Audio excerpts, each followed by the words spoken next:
Shalom, selamat hari Minggu kepada Bapak, Ibu, Saudara-saudari yang terkasih dimanapun berada. Damai sejahtera buat kita semua dari Tuhan kita Yesus Kristus. Seperti biasanya setiap hari kita merayakan pestanya orang-orang kudus, supaya dengan mengenal cerita dan kisah mereka, iman kita semakin dipertebal dan kita semakin percaya bahwa Tuhan Yesus selalu menyertai kita semua.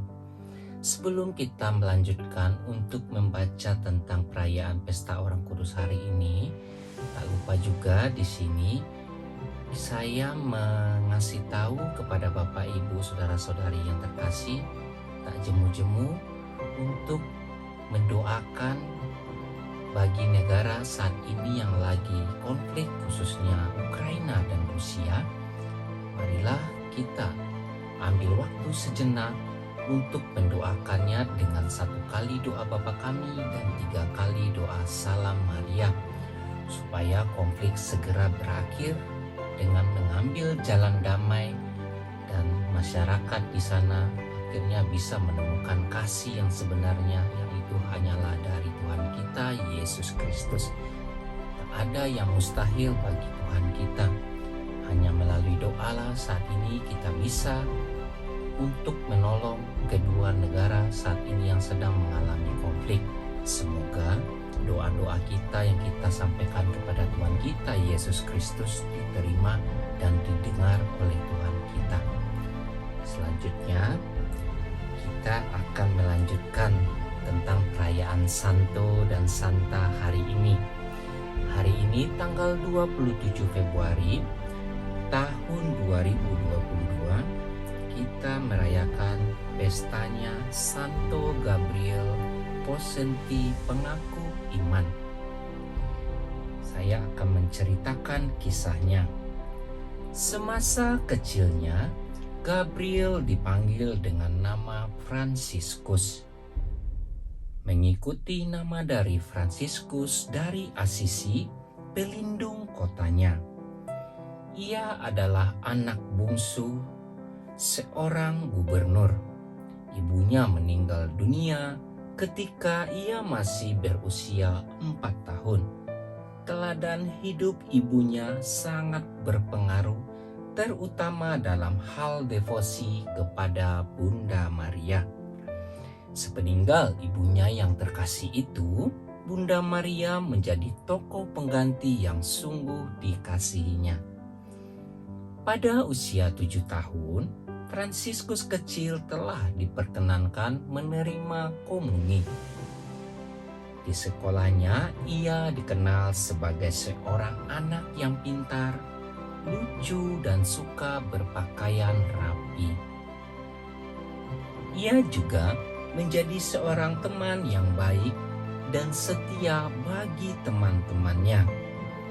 Ia selalu siap menolong teman-temannya dan murah hati dan tidak biasa mengeluh apabila dihukum karena kesalahan teman-temannya. Sebagai siswa di Kolose Serikat Yesus, ia tetap unggul dan terus-menerus memegang sebuah sebutan sang juara di dalam kelasnya. Karena pergaulannya yang ramah dan kelincahannya dalam olahraga, ia disukai banyak orang. Dalam mata pelajaran kesusastraan, ia sangat pandai, terutama dalam sastra Latin. Ia sangat mahir bersyair dalam bahasa Latin. Sebagai seorang penggemar sastra, ia terkenal sebagai seorang pemain drama yang berbakat. Ketika duduk di kelas terakhir, ia diangkat sebagai ketua akademis para siswa dan menjadi prefek konsekrasi Maria. Sifatnya yang mengingini kesenangan duniawi masih tetap menonjol dalam praktek hidupnya. Ia suka membaca buku-buku roman, menonton sandiwara, berburu, dan berdansa. kehidupan rohani kurang diindahkannya. Namun, rencana Tuhan tetap membimbingnya.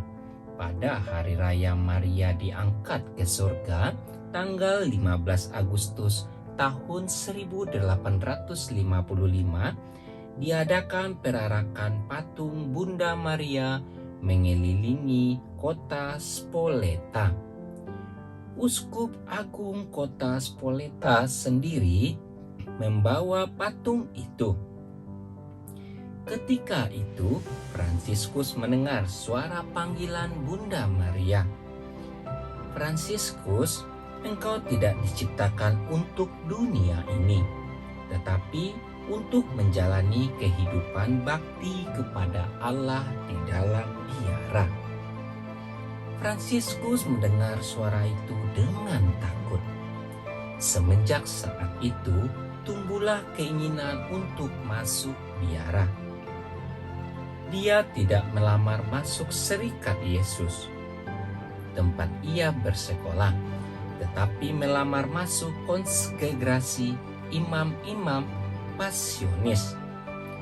Di dalam kongregrasi Pasionis inilah ia mengganti namanya dengan Gabriel. Pada tahun 1856, ia menerima jubah kongregrasi Pasionis. Namun kehidupannya, biaranya di biara ini tidak lama. Ia meninggal dunia pada tahun 1862 setelah berhasil menempa dirinya menjadi seorang biarawan Pasionis sejati. Selama berada di dalam biara, Gabriel sungguh menunjukkan kesungguhannya. Dalam menata hidup rohaninya, ia benar-benar mencintai Yesus tersalib dan Bunda Maria yang berduka.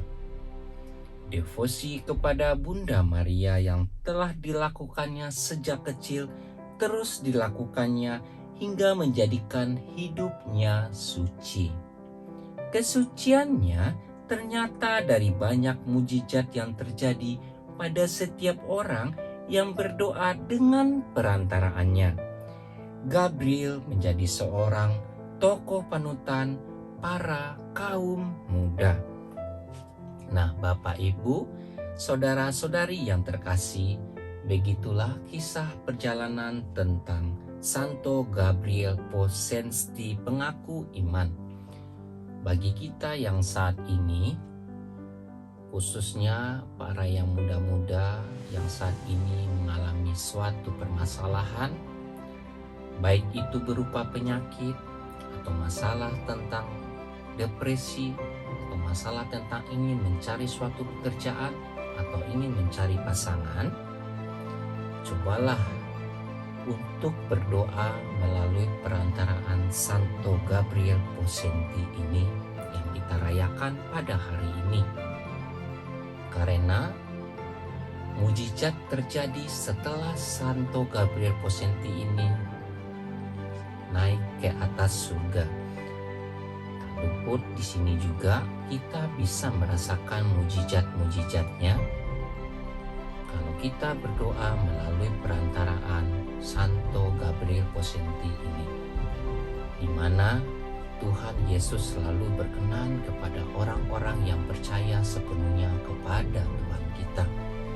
Janganlah kita ragu, janganlah kita bimbang, andalkanlah selalu Tuhan kita yang telah mengorbankan nyawanya di kayu salib untuk menebus dosa-dosa kita yang saat ini yang masih kita perjuangkan supaya kita bisa nanti layak hidup bersama Tuhan kita Yesus Kristus di surga. Selalulah rendah hati dan berbuat baik kepada sesama. Tuhan Yesus memberkati.